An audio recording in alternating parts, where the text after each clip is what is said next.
मैं डॉक्टर निधि सक्सेना हूँ और मैं एज ए जनरल प्रैक्टिशनर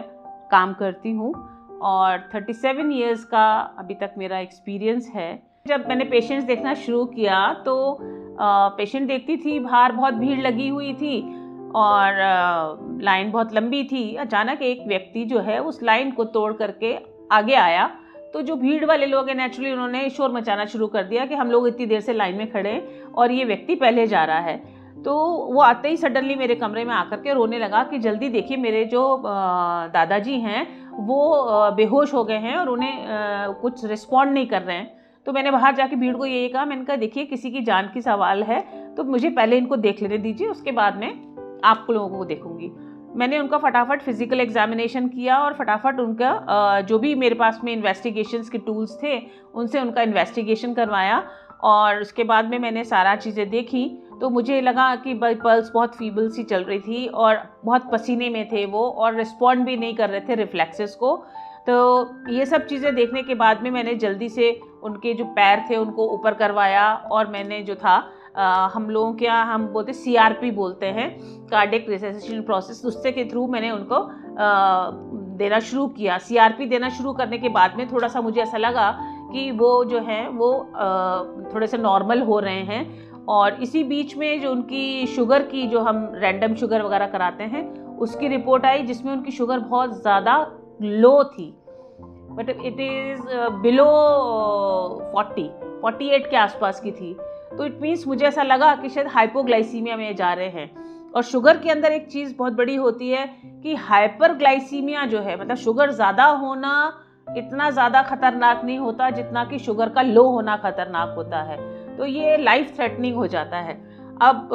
चूँकि मेरे पास में लिमिटेड टूल्स थे और ये सब था तो मैंने जल्दी से उनको ऐसे उठा करके बोला, ORS हमारे पास में सबसे पहले होता है, तो जल्दी से उनको ORS ऐसे थोड़ा सा उनका सिर ऊंचा करके और मैंने उनको धीरे धीरे ORS का देना शुरू किया। जल्दी से बोला कि भाई सामने से ग्लूकोज के बिस्किट्स वगैरह लेकर के आएँ, तो वो बिस्किट्स का चूरा करके मैंने उनके मुंह में डाला और उसके बाद में फिर वापस से उनको ग्लूकोज का वाटर दिया थोड़ा सा, और ये देने के बाद में वो थोड़ा थोड़ा करके नॉर्मल आने लगे।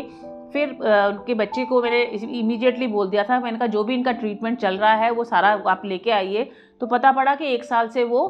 डायबिटीज़ का ट्रीटमेंट ले रहे थे, शुगर का ट्रीटमेंट ले रहे थे और वो डायबिटीज़ की काफ़ी सारी दवाइयाँ ले रहे थे। उन्होंने इस बीच 1 साल से किसी भी डॉक्टर को नहीं दिखाया और वही दवाइयाँ वो लेते रहे। तो इससे क्या हुआ कि उनका शुगर नॉर्मल से भी नीचे आ गया और वो बेहोश हो गए।